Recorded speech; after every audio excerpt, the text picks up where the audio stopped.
Bueno, es momento de hablar de transparencia en el estado de Jalisco. La titular del ITEI, Olga Navarro, está aquí con nosotros para hablar justamente acerca de lo que está sucediendo en el presente y cuál es el futuro de esta dependencia. Muchas gracias, Olga, por acompañarnos. Buenas noches. Buenas noches, Ramiro. Al contrario, para mí es un gusto estar contigo y, por supuesto, con todo el auditorio en este espacio. Muchísimas gracias por la invitación. Comencemos por el principio.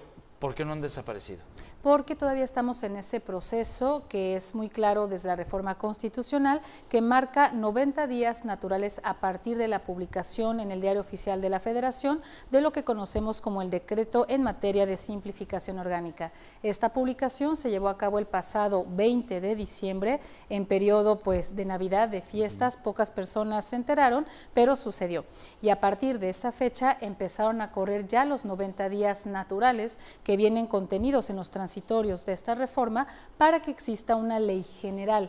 Esta ley que dará los pisos mínimos y también los pisos máximos en torno a lo que será ya la transparencia en México, para que a partir de la entrada en vigor de esta ley general se empiecen a expedir las leyes estatales y que ya pues cada estado determine cómo es que serán los mecanismos de acceso a la información y también respecto a los medios de impugnación. Un diputado local está proponiendo la creación de un organismo de transparencia a nivel estatal. ¿Esto pudiera ser viable? ¿Lo ves en la experiencia que pueda ayudar un poco de alguna manera a transparentar lo que quisiéramos como ciudadanos conocer?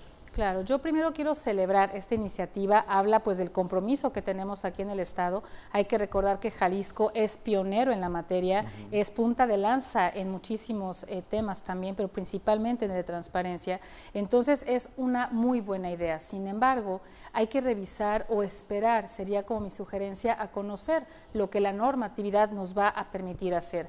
Desde la reforma constitucional también quedan pues claras las competencias y atribuciones que tendrán que trasladar a las contralorías, a los órganos internos de control en cuanto a los medios de impugnación, es decir, a las quejas que los ciudadanos puedan hacer eventualmente ante la falta de entrega de información por parte de la autoridad. Y también establece que serán ahora los diferentes sujetos obligados, es decir, las autoridades, quienes se encargarán de tener las solicitudes de información, de tener y de atender, dar trámite a estas solicitudes de información, y cuando exista, repito, una queja, serán los órganos internos de control, las contralorías, quienes tendrán que dar trámite y respuesta a estas quejas. Pero siguen trabajando, ¿no?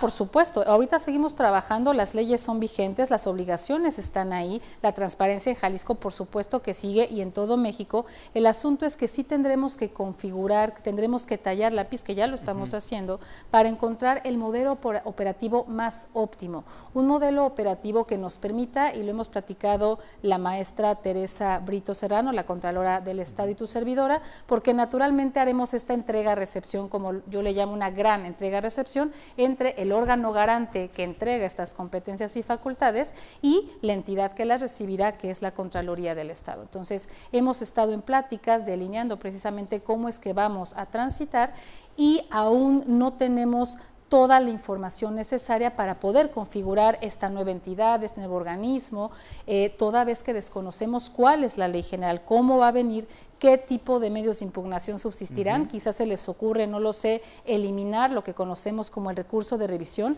Cuando hay falta de respuesta o la respuesta es incompleta, la ciudadanía puede ingresar un recurso de revisión ante el ITEI.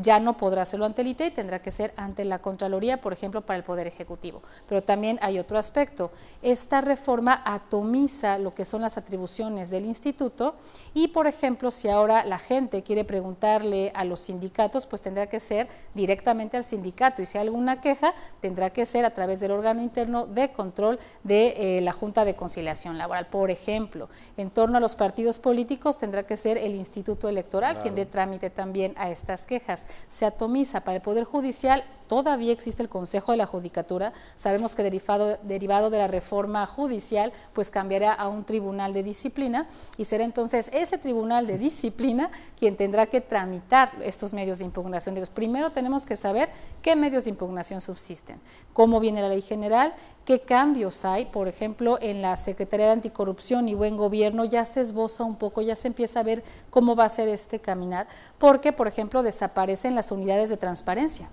Esta Secretaría de Anticorrupción y Buen Gobierno, que era antes la Secretaría de la Función Pública, como sabemos, absorbe las funciones del hoy todavía vigente INAI, pero desaparece la SUTES. Entonces, es necesario que conozcamos estas leyes para poder esbozar el mejor modelo operativo y que, como te decía, pues debe considerar dos aspectos fundamentales. El primero, y en esto estamos en sintonía la maestra Brito y tu servidora, es que no se debe bajar la estatura que tiene hoy en día la transparencia en el Estado. Claro. Sobre todo porque estamos hablando de dos derechos humanos fundamentales, que es el acceso a la información y la protección de datos personales. Lo que hemos ganado no lo podemos perder, es el primer aspecto. Y el segundo aspecto tiene que ver con el talento humano que hoy en día se encuentra en la institución y que también debe ser considerado en esta transición.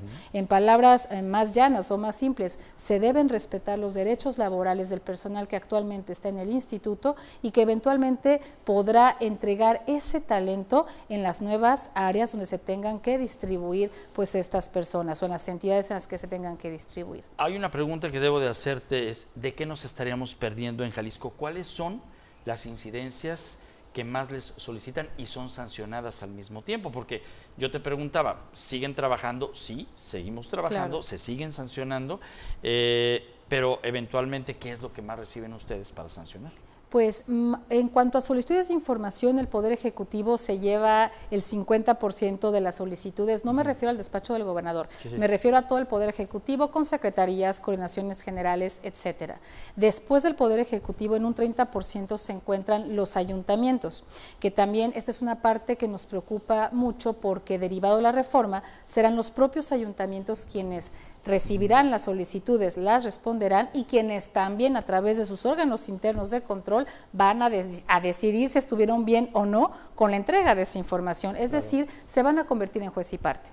Y es una cantidad importante de solicitudes que ingresan para los ayuntamientos y en este orden de ideas son precisamente los ayuntamientos quienes de alguna manera más opacidad han demostrado. No son todos, de hecho puedo decir con gusto que los ayuntamientos de zona metropolitana de Guadalajara son los más transparentes, más bien mientras más nos alejamos pues de esta zona es que ya empiezan un poco las complicaciones, entendemos que hay temas técnicos, claro. Que hay temas de voluntad, por supuesto también es notable, pero sí hay varios factores o varios aspectos que consideramos también por los cuales algunos ayuntamientos pues sí se llevan la mayoría de estas sanciones. Olga, muchísimas gracias por habernos acompañado esta noche y vamos a seguir permanentes en comunicación porque todavía falta tiempo. Así es. Y estaremos en ese tiempo, entendiendo lo que ya nos mencionas, cuáles serán los mecanismos que seguirán para darle continuidad de alguna manera a algo que debemos de seguir defendiendo, que es la palabra transparencia. Muchísimas gracias. Para el 21 de marzo debe estar la ley general, esperemos a conocerla y platicamos con muchísimo gusto. Antes estaremos platicando. Listo. Gracias, Ramiro. Olga. Hasta luego. Buenas noches.